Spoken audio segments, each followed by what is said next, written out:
For decades, Australians have been told the same thing about property. Buy a house, rent it out, hold it for long enough, and you'll be fine. But quietly, a lot of investors are starting to realise there's another path.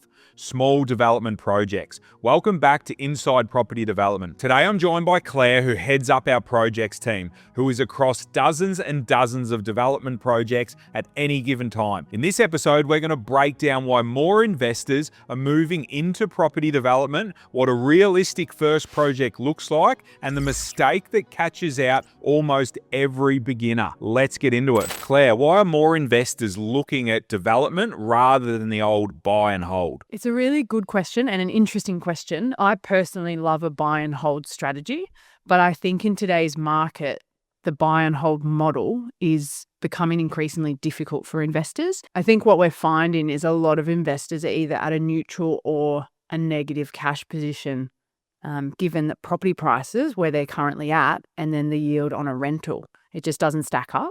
Yeah, for sure. I think, the old term negative gearing, it's a great Australian dream to be negatively geared. But in this environment, more and more people are struggling to potentially hold on to those property costs of living pressures. Negative gearing means you're in a negative position all the time and you need to top it up. Yeah, absolutely. It's probably a term that's thrown around and you say, oh, I can negative gear it. It was sort of a throwaway line years ago. But like we just said, in today's climate, people don't want to be in that position. I think also there's that risk element. You have a lot of holding costs and you're relying on capital growth, which isn't guaranteed. So when we look at development, it sort of sidesteps this problem. As long as obviously your feasibility and your numbers are right, you are creating that capital growth. As long as you've bought well and you've structured your plan, you get to the other end, there is a likely return for you. Yeah, 100%, Claire. I couldn't agree more. And like you said, manufacturing your own equity and uplift, I think, is a great way to go about it. And like you said, you get to the end, you've got an asset that you might have turned 1 into 2 or 1 into 3, and you can sell and rent and do a mixture. And the exit strategy can look totally different rather than buying something, holding on to it, paying stamp duty, being behind before you start. This development process, you get to the end and you're likely in front. And also in, I guess, the space we're in, which is townhouses, I think you're also creating a product at the other end that opens up a big buying pool. You've got investors, you've got downsizers, you've got first home buyers, as long as, of course, it's in the right established suburbs that people want to buy in and live in. You're mitigating your risk on where that product can end up or who that product can end up with. Yeah, I couldn't agree more. Like you said, you get the location right where people want to be and you deliver a product that people want to live in. A lot of that risk is mitigated. All right, Claire, what type of development might be suitable for somebody doing their first project? So I guess there's a lot of different types of developments and it's probably not a one-size-fits-all approach. I guess a lot of it has to do with your cash position and your lending ability. But say, let's talk as an example, if you're in your early 20s, maybe something smaller and less risk is more your space. You might tackle a small home renovation and develop through the renovation space. But I guess keeping it to what we do here in the townhouse space, I think what we find is, as a first-time investor, a good one to start on is your side-by-side development. So buy a single lot and put 2 homes on it, which is probably 90% of what we do here. And I think the reason that it makes sense for a first-time developer is probably the simplicity of it. So we've got one site, we've got one builder, we've got one approval through council, which I should touch on that approval is becoming a lot easier with the new res code. And then we've got one simple subdivision. It's not as if we're looking at a 6 townhouse development where we've got strata complexities at the other end. You're simply just focusing on delivering one small development with 2 quality homes, which, as we mentioned in the last question or at the start of the podcast, townhouses generally in the right suburb have a broader market. You're eliminating risk at the other end when you can sell to a wider buying pool. Yeah, I couldn't agree more, Claire. The product is definitely de-risking it from that standpoint. From a livability, people wanting to get into it. You're talking downsizers, you're talking even families. The modern family living in a 4-bed, 3-bath, 2-living townhouse with a modest backyard these days is definitely acceptable. So from de-risking it from a product perspective, I think super important when developing. So I couldn't agree more. It is a great first step for a first-time developer. Yeah. And I think the process overall is just a clean, simple process, and quite easy. If you buy well and you structure up your feasibility quite well, there's minimal surprises in a standard side-by-side development these days. Yeah, I couldn't agree more. Like you say, the planning process has got tighter. It's more black and white. There's less grey. And I feel like the smaller developments you do, it's those external authorities that don't pop up and say, hey, we need you to upgrade this or extend that main down the street and all this sort of stuff. So, yeah, I couldn't agree more. The dual lock is very straightforward and a great first step for you punters out there looking to get into your first development. Absolutely. Now, Claire, what's the biggest mistake you see first-time developers make? Okay, this is a hard one, but off the top of my head, Because there's so many. Yeah. Well, developing is not easy. Okay. We do it every single day, but as a first-timer, there are a lot of complexities. I know I just said it is quite straightforward, but you can get it wrong. I reckon I've got two that I can touch on. Okay. I'll start with the one that probably doesn't impact the overall result, and then we'll finish with the bigger mistake. The high stakes. Okay, great. So first is probably over-capitalising on your finish. So I think first-time developers can get excited and they want to create a product that they're proud to live in. And understandably, I get that. But it's about trying to pull your emotion and your love for the project away and treating it like a business. Understand what you're producing. For example, in the townhouse space, what does the end buyer actually want and need, and what will the market reward you with? Yeah, I couldn't agree more. And what do they understand that's in the development? Because like you say, you get so involved and so entrenched and you think, yes, I need to do this. Yes, I need to do that. But is that going to turn into money? Are they going to notice that, And we're not talking about skimping or anything. We're just talking about being smart. And when you get to the end and it's all furnished and it's all looking great, are they going to notice, that bit of stone that was going to be there that's now not there, or that bit of joinery that you decided to pull out and you've put some furniture there? It's about being smart, because if you have that mindset throughout the whole thing, those costs will stack up if you're in love with this project and you're treating it like your own home. Well, this is the thing, and we've said probably over the last 5 years, it's no one's going to know the difference between 600 a square metre stone to 200 a square metre stone. I can't even notice that difference. So, yeah. And do they even want that in their family home?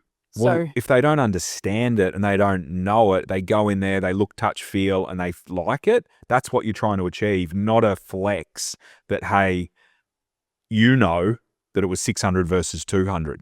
They're not going to know that. In your own home, people might want to go, well, you know what? We spared no expense, but developing's a different game. Exactly. I think your margin is protected in the buying and the build budget. It's not recovered in a premium finish. Yeah, I couldn't agree more. Smart developing. And I actually remember back to some of our first developments and the things and the emphasis that you put on some of the decisions that you might have actually spent a bit more, because you think you're covering yourself as well. It's like an insurance policy. It's like, do you want there? Do you want there? And it's like, oh, we better do that. We better do that. We better do that, just to make sure that we don't get it wrong at the end. But with a bit of experience or partnering with the right team, you can learn those things. And just quickly, Little Fish Network, jump in there. It's free. Thank me later. And these are the tips and tricks that are happening in there every day. I couldn't agree more, Claire, but what is the main one? What's the big one? Why everyone's stuck around for? Okay, the number one mistake first-time developers are making, I think it comes down to time. And when I say time, I mean, what does time actually cost you? So developers go in, or first-time developers go in with a purchase price and a build price, and they think that they're the two costs that I need to calculate without considering holding costs. So by the time you go through council approvals, design, working drawings, building permit, tender, and construction, you can be up to 24 months and no one's actually considered how much it's cost you for those 24 months to run from a cost and time perspective. Yeah, for sure. So you're saying appreciate your holding costs that you're putting into it. And is that appreciating time in the project as well? Like getting onto things quickly and trying to get in front of it from the outset? Yeah, it's a bit of everything. It's your holding costs, but also it might be your rates that you're paying each year, your accounting fees you're paying each year, those other elements that are ongoing costs that sort of come at you every year. Yeah, time is going to cost, land tax. Yep.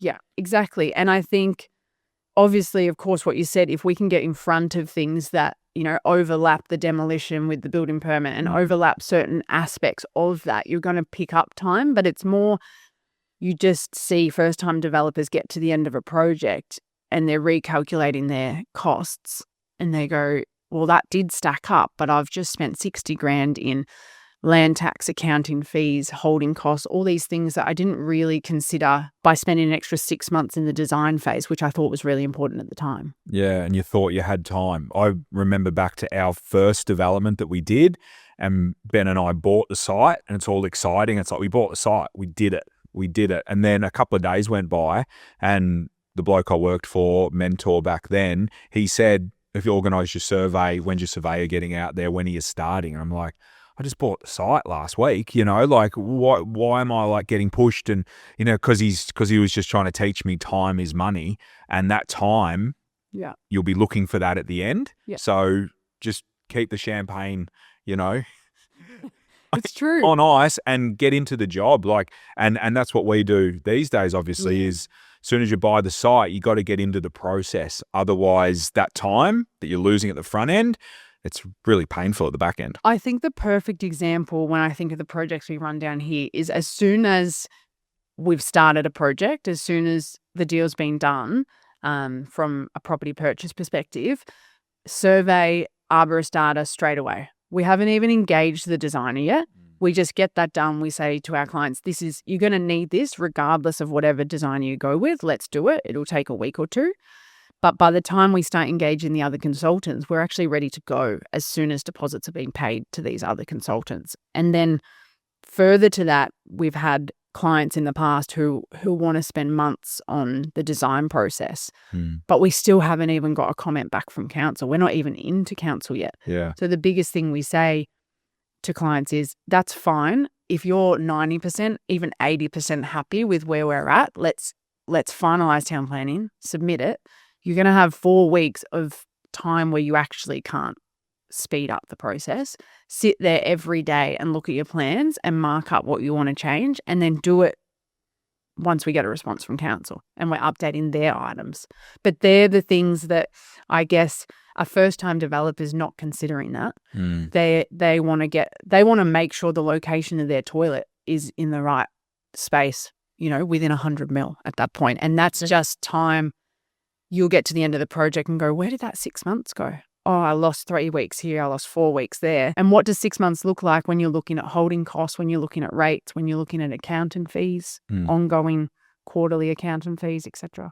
Yeah, no, 100%, Claire. People think they have more time than they have. I think that's a good one. Yeah, I genuinely think that's probably the biggest mistake or the biggest oversight. I think the broader mindset is treat your project like a business. Get your numbers correct, make sure they're conservative, and don't fall in love with your project. Yeah, commercial mindset. Yeah. Love it, Claire. Thanks for all those insights. We'll see you in a couple of weeks. See you then. All right. If you're serious about property development and want to go deeper, here's how we can help. First, join the Little Fish Network. It's our free community where developers share real projects, strategies, and insights every day. Links below. And if you need a site, we can source and secure the right development opportunity for you through our buyer's agent service. If you want access to me, a one-on-one mentoring offering, so you get me in your corner when you need it. And if you want it done for you, our expert team handles the end-to-end project management. If you're ready to move, book a call with me below and we'll map out the best path forward for you and your project. And if you're still here, we really appreciate you sticking around right to the end. Do me a favor, give the video a hype and a like, drop a comment. We read them all and reply to all of them. It really helps the channel and helps us keep creating this content for free. I'm Peter Kelly. See you at the top.